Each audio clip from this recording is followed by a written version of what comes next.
नमस्कार दोस्तों, study with भाई जी में आपका फिर से एक बार स्वागत है। दोस्तों, पिछली वीडियो में हमने बात की थी प्रेजेंट इंडेफिनिट के इंट्रोगेटिव सेंटेंस के विषय में। और दोस्तों, हमने बताया था कि जो इंट्रोगेटिव होता है वो दो प्रकार का होता है, एस नो टाइप और डब्ल्यू एस टाइप। तो हमने उसमें एस नो टाइप के विषय में बताया था आपको। तो दोस्तों, आज आपके लिए जो वीडियो लेके आए हैं दोस्तों, उसमें प्रेजेंट इंडेफिनिट का इंट्रोगेटिव प्लस नेगेटिव सेंटेंस हम आपको बताएंगे। तो दोस्तों, हमारी वीडियो को बिना स्किप किए हुए एंड तक आपको देखना है और अच्छे तरीके से पढ़ना। अगर कोई दिक्कत आ रही तो आप कमेंट बॉक्स में हमें कमेंट करके पूछ सकते हैं। दोस्तों, आज का टॉपिक बहुत ही इंपॉर्टेंट टॉपिक आपके लिए लेके आए हैं, प्रेजेंट इंडेफिनिट का इंट्रोगेटिव प्लस नेगेटिव सेंटेंस। दोस्तों, आपको बता दें कि बहुत ही महत्वपूर्ण टॉपिक है और स्टेप बाय स्टेप आपको बताएंगे कि किस प्रकार से प्रेजेंट इंडेफिनिट के इंट्रोगेटिव प्लस नेगेटिव सेंटेंस का आप अनुवाद किस प्रकार से करेंगे। तो दोस्तों, चलिए देखते हैं। दोस्तों, प्रेजेंट इंडेफिनिट के इंट्रोगेटिव प्लस नेगेटिव सेंटेंस की बात की जा रही है, यानी कि इंट्रोगेटिव है और उसके बाद नेगेटिव भी सेंटेंस है, इंट्रोगेटिव प्लस नेगेटिव सेंटेंस। तो दोस्तों, सबसे पहले हमने बात की थी कि किसी भी टेंस का अगर सेंटेंस आ रहा है और सबसे ज़्यादा ज़रूरी ये हो जाता है कि वहाँ पे हम उस सेंटेंस की सबसे पहले आइडेंटिटी देखते हैं कि उसकी पहचान क्या है। जब पहचानेंगे तभी उसको कर पाएंगे ट्रांसलेशन।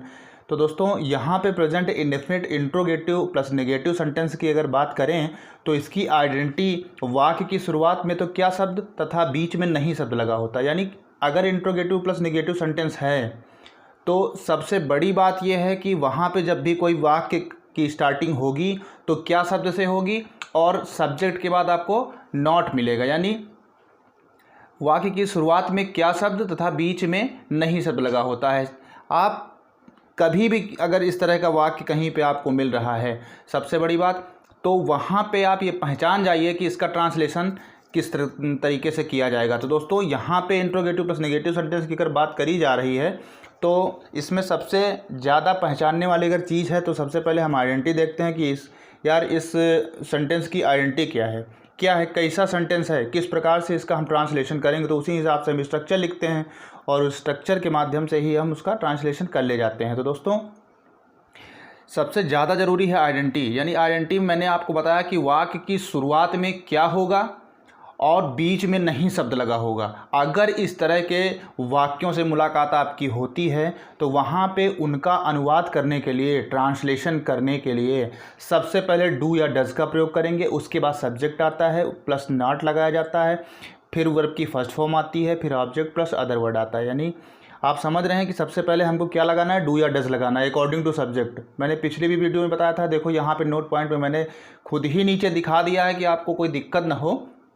डू कहाँ लगेगा, आई वी यू दे हो तो वहाँ पे डू लगाइएगा, और ही सी इट और किसी का नाम हो तो वहाँ पे डज का प्रयोग करिएगा। यानी सबसे पहले आपको डू या डज लिखना है अकॉर्डिंग टू सब्जेक्ट। जैसा सब्जेक्ट होगा उसके हिसाब से आपको डू लिखना है तो डज लिखना है।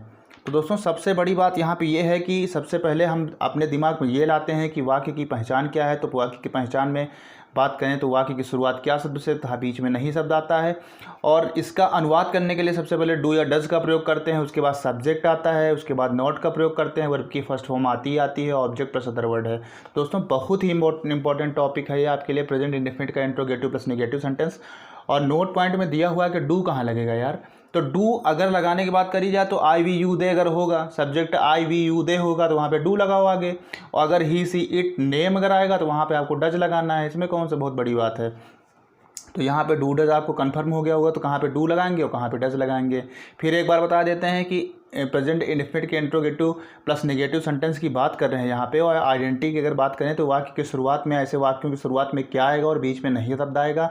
इसका अनुवाद करने के लिए डू डज आपको पहले लिखना है, सब्जेक्ट लिखना है, उसके बाद नॉट लिखना है, वर्ब की फर्स्ट फॉर्म आती है, ऑब्जेक्ट प्लस अदर वर्ड आता है। तो ये आप पढ़ रहे थे प्रेजेंट इंडेफिनिट का इंट्रोगेटिव सेंटेंस। तो कितने सेंटेंस हम आपको पढ़ा चुके हैं।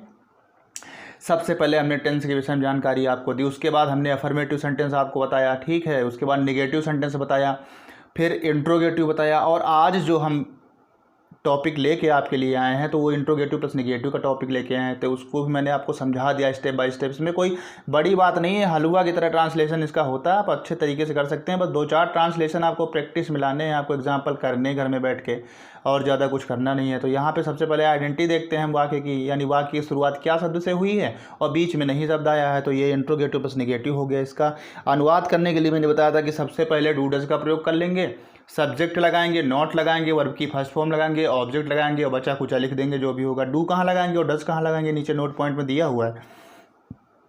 देखिए, डू का प्रयोग आई वी यू दे के साथ किया जाता है और डज का प्रयोग ही सी इट और किसी के नेम के साथ किया जाता है। नेम चाहे देखो लड़की का हो या फिर लड़के का हो या फिर किसी वस्तु का नाम हो, तो वहाँ पे आप देख लीजिए, अगर सिंगुलर नंबर है तो वहाँ पे आपको डज का प्रयोग करना है, प्लूरल है तो वहाँ पे डू का प्रयोग करना है। तो दोस्तों आइए देखते हैं एग्जाम्पल आपको स्टेप बाय स्टेप समझा देते हैं। देखिए, अगर इंग्लिश आपको सीखनी है, अभी आगे चल के हम इसमें आपको स्पीकिंग बताएंगे। नेक्स्ट वीडियो जो मेरी आने वाली है वो यूजेस की आने वाली है। बहुत ही जो है आसानी से आप यूजेस के माध्यम से समझ जाएंगे कि यार वास्तव में अंग्रेजी है क्या। बहुत आसान तरीके से आप सीख जाएंगे, पूरे टेंसेस सीख जाएंगे, मॉडल ऑक्सिलरीज सीख जाएंगे, टू बी वर्ब सीख जाएंगे, और उसके पता नहीं कितने हज़ार एग्जाम्पल हम आपको कराएंगे, आपको फर्राटेदार अंग्रेजी सिखा के मानेंगे यार, दम लगा देंगे पूरी। दूसरी चीज़ यह है कि घर पे प्रैक्टिस ज़रूर करिएगा। दूसरी चीज़ ये कि बच्चों को फॉरवर्ड करिए, जो पढ़ने वाले बच्चे हैं यार, सीखें कम से कम। लोग देखो कोई वीडियो होती है तो उसको सेंड करते हैं देखने के लिए, तो ये तो पढ़ाई से रिलेटेड है यार, इसको अपने दोस्तों को शेयर करो, छोटे बच्चे हैं, कम से कम कुछ अच्छी बातें सीखें, ठीक है। तो यहाँ पे आपको पूरे टेंसेस पढ़ाए जाएंगे सही तरीके से। तो अभी आपने प्रेजेंट इंडेफिनिट का इंट्रोगेटिव प्लस नेगेटिव सेंटेंस पढ़ा यहाँ पे, और आप स्ट्रक्चर भी देखें कि किस तरीके से इसका ट्रांसलेशन किया जाएगा। चलिए एग्जाम्पल में हम आपको सीधे लेके चलते हैं और बताते हैं कि एग्जाम्पल जो है किस प्रकार से करना है। देखो एग्जाम्पल लिखा हुआ है, यहाँ पे लिखा हुआ है क्या मैं स्कूल साइकिल से नहीं जाता हूँ। अगर स्ट्रक्चर की बात करें, देखो स्ट्रक्चर पीछे वाले में लिखा हुआ है, ये स्लाइड हमने पीछे बैक करी है, इसमें देखो मैंने लिख दिया है कि डू डज तो पहले ही निकाल के रखोगे ना आगे। पहले सब्जेक्ट देखोगे, मैंने बता दिया कि अकॉर्डिंग टू सब्जेक्ट, जैसा सब्जेक्ट होगा उसी प्रकार से डू या डज निकाल के पहले लिख लेना है मेरे भाई। तो यहाँ पर आप देखिए, यहाँ लिखा हुआ है क्या मैं स्कूल साइकिल से जाता हूँ, तो यहाँ पे मैं आया हुआ है ना, और मैंने बताया कि मैं, आई देखो लिखा हुआ है नीचे नोट पॉइंट पे, देखिए यहाँ आई लिखा हुआ है के साथ आगे क्या आएगा, डू आएगा, तो डू आ गया इसमें। देखिए डू आई लिखा हुआ है, नॉट। अब स्ट्रक्चर देखिए क्या लिखा हुआ है, स्ट्रक्चर में मैंने साफ साफ लिखा कि जो है डू डज के बाद सब्जेक्ट और सब्जेक्ट के बाद नॉट आना है, तो नॉट लगेगा यहाँ पे। आप एग्जांपल में देखिएगा कि डू सबसे पहले लिख दिया, उसके बाद सब्जेक्ट के बाद नॉट आना है तो नॉट लगा दिया। वर्ब की फर्स्ट फॉर्म आनी है तो गो लगा दिया, और टू स्कूल बाई साइकिल। तो यहाँ पे आप देख रहे हैं कि इस तरह से इसका ट्रांसलेशन होगा। क्या मैं स्कूल साइकिल से जाता हूँ, तो do I not go to school by cycle. क्या मैं स्कूल साइकिल से नहीं जाता हूँ, तो यहाँ हो जाएगा do I not go to school by cycle. इसी प्रकार से नेक्स्ट वाला लिखा हुआ है कि क्या यह घड़ी सही समय नहीं दिखाती है, या नहीं दिखाती तो ना दिखाए, साला सेल ख़त्म हो गया होगा तभी तो नहीं दिखा रहे। चलो ये तो कोई बात नहीं, मजाक की बात है, लेकिन सेंटेंस पे फोकस करिए। देखते हैं क्या यह घड़ी सही समय नहीं दिखाती है, तो यहाँ पे घड़ी तो एक ही घड़ी तो है ना, तो मैंने कहा था कि सिंगुलर नंबर हो तो उसके साथ डज लगा लेंगे, उसके साथ डज आएगा आगे, तो यहाँ पे डज आ गया, डज, उसके बाद सब्जेक्ट आता है, दिस वॉच लिखा हुआ है, फिर लिखा हुआ है उसके बाद नॉट आना है, नॉट लिखा हुआ है, सो द करेक्ट टाइम। इतनी सी बात है। लिखा है क्या वे स्कूल नहीं जाते हैं, तो यहाँ पे वे आया है, वे के साथ डू आगे लगाएंगे, डू लगा लिया, और वे की इंग्लिश जो होती है दे होती है, उसके बाद सब्जेक्ट के बाद नॉट आया हुआ है, वर्ब की फर्स्ट आई है गो टू स्कूल, तो हो गया क्या वे स्कूल नहीं जाते हैं, तो हो गया do they not go to school. क्या हम आपकी मदद नहीं करते हैं, ना करो यार, शेयर तो नहीं कर रहे हो वीडियो मेरी। चलो देखिए यहाँ पे क्या हम आपकी मदद नहीं करते हैं, तो यहाँ पे हमने वी के साथ टेबल में ले चले, फिर आपको समझाएं एक बार। देखिए यहाँ पे नीचे नोट पॉइंट दिया हुआ है, नोट पॉइंट के आगे डू के आगे लिखा हुआ मैंने कि आई वी यू दे अगर हो तो डू ही निकाल के रखेंगे, आगे लगाएंगे आप। तो वी आया हुआ तो डू लगाना है ना आगे, तो यहाँ पे लग तो गया। क्या हम आपकी मदद नहीं करते हैं, तो इसी वजह से डू लग गया, वी आया हुआ है, अकॉर्डिंग टू सब्जेक्ट लगना है। तो यहाँ पे हो गया do we not help you, क्या तुम नहीं पढ़ते हो, तो डू यू नॉट रीड, क्योंकि सबसे पहले डू आया हुआ है, यू लिखा हुआ था, तो यू के साथ डू ही आना है, तो डू यू नॉट रीड। क्या यह बस पूना नहीं जाती है, तो यहाँ पे यह बस एक ही बस है, इसके साथ डज आगे आएगा, उसके बाद सब्जेक्ट दिस बस लिख दिया, फिर नॉट आना है, वर्ब की फर्स्ट फॉर्म गो आ गया, और टू पुणे।